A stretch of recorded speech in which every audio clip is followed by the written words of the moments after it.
ബഹ്റൈന്റെ പരമോന്നത ബഹുമതി നേടിയ വ്യവസായി ഡോക്ടർ ബി രവി പിള്ളയ്ക്ക് കേരളത്തിന്റെ സ്നേഹാദരം തിരുവനന്തപുരത്ത് നടന്ന ചടങ്ങ് മുഖ്യമന്ത്രി പിണറായി വിജയൻ ഉദ്ഘാടനം ചെയ്തു. ഗൾഫ് രാജ്യങ്ങളിൽ മലയാളികൾക്ക് പരിഗണന ലഭിക്കുന്നുണ്ടെങ്കിൽ അതിന് പിന്നിൽ ദീർഘകാലം വിശ്വസ്തയോടെ ആ നാടുകളെ സേവിച്ച രവി പിള്ളയെ പോലുള്ളവർ ഉണ്ടാക്കിയ ഗുഡ്വിൽ പ്രധാന സ്വാധീന ശക്തിയാണെന്ന് മുഖ്യമന്ത്രി പറഞ്ഞു. ചടങ്ങിൽ നടൻ മോഹൻലാൽ മുഖ്യാതിഥിയായി.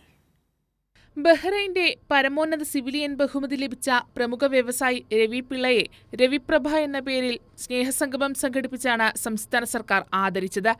നിറഞ്ഞ സദസ്സിലായിരുന്നു സ്നേഹാദരം. നോർക്ക റൂട്ട്സിന്റെ ഡയറക്ടറായി രവി പിള്ള മികച്ച സേവനമാണ് നൽകുന്നതെന്ന് മുഖ്യമന്ത്രി പിണറായി വിജയൻ പരിപാടി ഉദ്ഘാടനം ചെയ്തുകൊണ്ട് പറഞ്ഞു.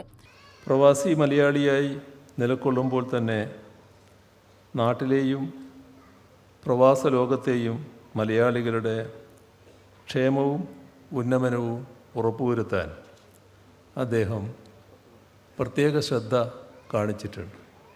കുവൈറ്റ് ദുരന്തത്തിൻ്റെ, പ്രളയത്തിൻ്റെ, കോവിഡ് മഹാമാരിയുടെ ഒക്കെ ഘട്ടങ്ങളിൽ ഈ നാട് അദ്ദേഹത്തിൻ്റെ കരുതൽ സ്പർശം അറിഞ്ഞിട്ടുണ്ട്.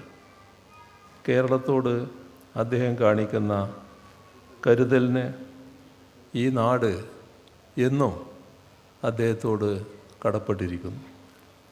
നടൻ മോഹൻലാൽ മുഖ്യാതിഥിയായി. കൂടുതൽ തൊഴിലവസരങ്ങൾ ഉണ്ടാക്കിക്കൊണ്ട് തൻ്റെ വ്യവസായ സാമ്രാജ്യം അനുദിനം വികസിപ്പിക്കുമ്പോൾ രവിപിള്ളച്ചേട്ടൻ ചെയ്യുന്ന അതാണ്. അതറിയണമെങ്കിൽ പ്രവാസി മലയാളികളോട് അന്വേഷിക്കണം. വ്യക്തി ജീവിതത്തിൽ എനിക്ക് ഒരുപാട് അറിയാവുന്ന ഒരാളാണ്. രവിപിള്ളച്ചേട്ടൻ്റെ മനസ്സിലും എനിക്കും എൻ്റെ കുടുംബത്തിനും ഒരു പ്രത്യേക സ്ഥാനമുണ്ടെന്ന് ഞാൻ വിശ്വസിക്കുന്നു. 2025 മുതൽ 2075 വരെ ഓരോ വർഷവും സാമ്പത്തികമായി പിന്നോക്കം നിൽക്കുന്ന കുടുംബത്തിലെ 1500 കുട്ടികൾക്ക് രവിപിള്ള അക്കാദമി സ്കോളർഷിപ്പ് നൽകുന്നതിനായി 525 കോടി രൂപ നീക്കിവെച്ചെന്ന് രവിപിള്ള പറഞ്ഞു.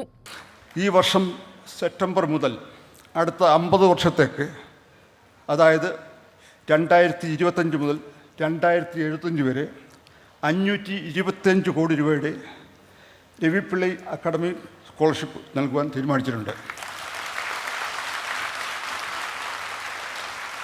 ഇതിന് വാറണ്ടി ചെയ്തത് എൻ്റെ വൈഫ് ഗീതയും മക്കളായ ഗണേഷും ആരതിയുമാണ്. 2075 വരെയുള്ളത്. അതാണ് ഇവർ പറഞ്ഞത്. സ്കോളർഷിപ്പിന് വിതരണത്തിനായി ഈ തുക ഓരോ വർഷവും ആഗസ്റ്റ് മാസത്തിൽ നോർക്കയ്ക്ക് കൈമാറും. തിരഞ്ഞെടുക്കപ്പെട്ട കുട്ടികൾക്ക് സെപ്റ്റംബറിൽ നോർക്ക ഈ തുക വിതരണം ചെയ്യും. ഗോവ ഗവർണർ PS ശ്രീധരൻപിള്ള, രമേശ് ചെന്നിത്തല, ബഹ്റൈനിൽ നിന്നുള്ള പ്രതിനിധികൾ തുടങ്ങി രാഷ്ട്രീയ സാംസ്കാരിക രംഗത്തു നിന്നുള്ളവർ പരിപാടിയിൽ പങ്കെടുത്തു.